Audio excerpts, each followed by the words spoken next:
नमस्कार, मैं हूं संदीप चौधरी। 7 बजने वाले हैं, 2 मिनट बचे हैं। 2 मिनट के भीतर लोकसभा चुनाव के दूसरे दौर के लिए 12 राज्यों की 95 सीटों पर वोट डालने का सिलसिला शुरू हो जाएगा। 1635 उम्मीदवारों की किस्मत ईवीएम में कैद हो जाएगी। आज के चुनाव में कई दिग्गजों की किस्मत का भी फैसला होने वाला है। पूर्व प्रधानमंत्री एचडी देवेगौड़ा, 4 पूर्व मुख्यमंत्रियों और 5 केंद्रीय मंत्रियों के अलावा 8 पूर्व केंद्रीय मंत्रियों के सामने भी सियासी साख बचाने की चुनौती होगी। महाराष्ट्र की सोलापुर से कांग्रेस के सुशील कुमार शिंदे और नांदेड़ से अशोक चौहान चुनावी मैदान में हैं, जबकि जम्मू कश्मीर की श्रीनगर सीट से नेशनल कॉन्फ्रेंस के फरूक अब्दुल्ला की साख दांव पर होगी। कर्नाटक की बेंगलुरु नॉर्थ सीट से चुनावी मैदान में उतरे केंद्रीय मंत्री डीवी सदानंद गौड़ा भी कर्नाटक के मुख्यमंत्री रह चुके हैं। 4 मुख्यमंत्रियों का हमने यहां पर जिक्र किया है। एक पूर्व प्रधानमंत्री भी चुनावी मैदान में है। एचडी देवेगौड़ा की तस्वीरें हम आपको दिखा रहे हैं। 95 सीटों पर मतदान होगा। हमारे 95 रिपोर्टर्स आपको पल पल की जानकारी देते रहेंगे।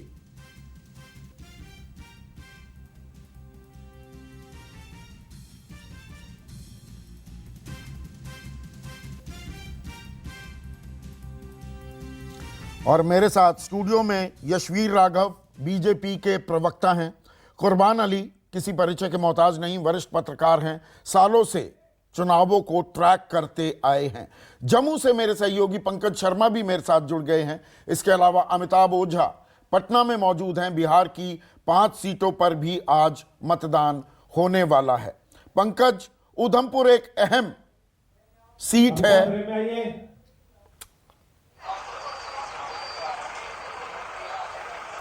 उधमपुर एक अहम सीट है और उधमपुर में केंद्रीय मंत्री जितेंद्र सिंह दोबारा चुनावी मैदान में हैं, मौजूदा सांसद भी हैं। और यहां पर एक अहम जानकारी हम लगातार जो आपको दे रहे हैं वो ये कि इन 95 सीटों में से 70 सीटों पर एनडीए ने, बीजेपी के गठबंधन ने पिछली दफा जीत दर्ज की थी। 17 सीटें यूपीए या मैं कहूं कांग्रेस गठबंधन के खाते में गई थी। तो यशवीर, कितना अहम है ये? आपको अपना अगर जीत का टारगेट मेंटेन रखना है या उसकी ओर अग्रसर होना है तो ये दौर बहुत ही अहम होने वाला है बीजेपी के लिए। देखिए संदीप जी, दौर तो सभी अहम है। पहला दौर भी अहम था, ये भी अहम है। और देश एक नई दिशा की तरफ चल पड़ा है पिछले 5 वर्षों में प्रधानमंत्री श्री नरेंद्र मोदी जी के नेतृत्व में।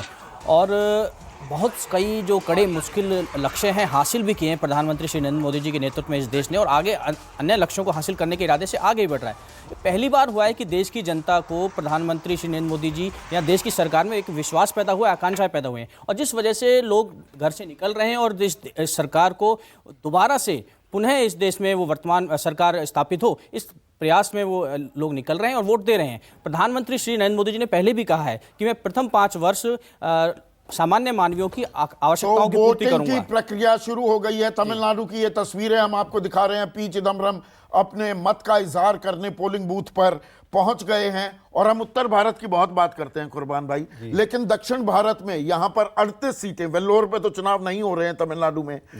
39 में से 38 सीटों पर वोट डाले जाने हैं। 14 सीटों पर कर्नाटक में भी वोट डाले जाएंगे। दक्षिण कितना अहम होगा? पिछली दफा अन्ना द्रमुक ने सुपड़ा साफ कर दिया था अपने विरोधियों का और वो बीजेपी के साथ थी। इस बार बीजेपी डीएमके के अन्ना द्रमुक के साथ है और डीएमके कांग्रेस के साथ आ गया है। जी, आपने सही फरमाया। बहुत अहम है इसलिए कि ये पहला मौका है कि तमिलनाडु में जयललिता और करुणानिधि दोनों नहीं के निधन के बाद ये चुनाव हो रहा है। तो एक थोड़ी सी तस्वीर तो ये बदली है, और दूसरी तस्वीर ये है कि एआईएडीएमके भी विभाजित है 2 गुटों में। और इस बार लग ये रहा है कि डीएमके कुछ मजबूत स्थिति में है, क्योंकि आप जानते हैं तमिलनाडु में आमतौर पे एक बार डीएमके और एक बार एआईएडीएमके ऐसा चलता है, और ये काफ़ी लंबे समय से डीएमके सत्ता से बाहर भी है। तो एक अच्छा उन्होंने गठबंधन करके इस बार किया है। भारतीय जनता पार्टी ने जो नया प्रयोग किया है एआईएडीएमके के साथ इस बार, वो देखना होगा कि कितनी सीटें हासिल कर पाते हैं। लेकिन कर्नाटक की जहाँ तक बात है तो वहाँ जेडीएस और कांग्रेस का एक फॉर्मिडेबल अलायंस है, और अगर सिर्फ चुनावी आंकड़ों की बात करें जो मत प्रतिशत पिछली बार इन दोनों दलों को मिला था, तो उसके मुकाबले में वहाँ ये गठबंधन भारतीय जनता पार्टी के लिए एक मजबूत चुनौती सामने दिखाई देता है। इस दफा शरद 2014 की तुलना करें दूसरे चरण तक, 2014 में जो मुद्दे हावी थे, क्या वही मुद्दे हैं इस बार? क्या बदला है चुनाव में, आप जो देख पा रहे हैं? काफ़ी चीज़ें बदली हैं।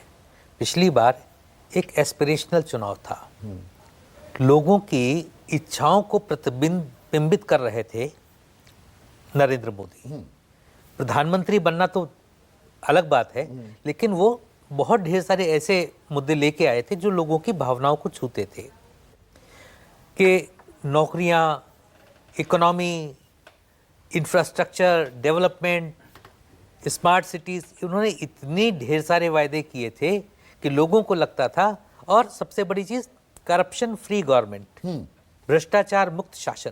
ठीक है। क्योंकि उससे पहले 2-3 सालों में इतना भ्रष्टाचार की शिकायतें आ चुकी थीं, लोगों को लगा कि साहब ये अब कायापलट हो एस्पिरेशनल चुनाव था, इस बार वो चीज आप गायब देख रहे हैं कहीं ना कहीं। मेरे सहयोगी पटना से अमिताभ ओझा भी जुड़ गए हैं। बिहार की 5 सीटों पर, सीमांचल वाला जो इलाका है वहां पर वोट डाले जाने हैं, और खास बात यह है कि इन 5 सीटों पर जेडीयू के प्रत्याशी हैं।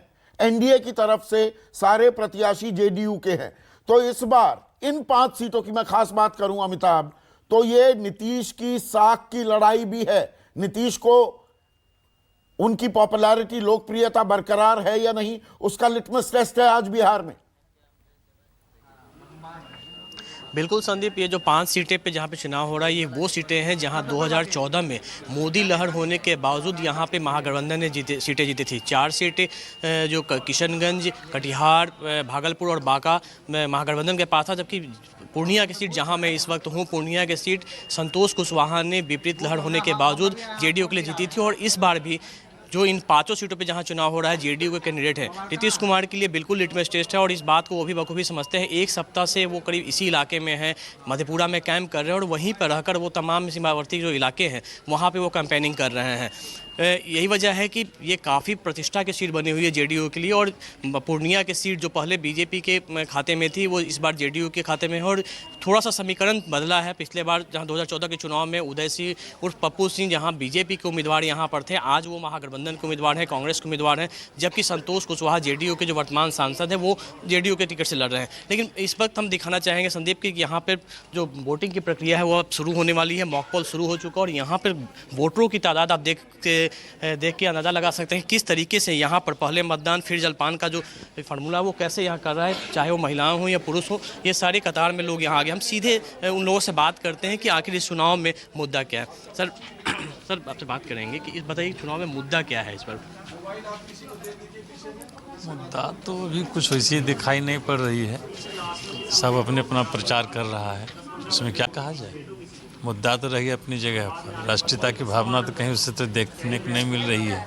सब अपने अपने लोग अपने ढंग से बोल रहे हैं, उसी में लगे हुए हैं। आप बताएं सर कि क्या इस बार चुनाव में क्या रहा, मुद्दा है, लहर है, क्या? लहर तो मैं नहीं कहूँगा, अपनी बात कहूँगा ना। तो मैं तो यही चाहूँगा कि जो विकास की बात होती है वही होनी चाहिए, क्योंकि हमको विकास चाहिए।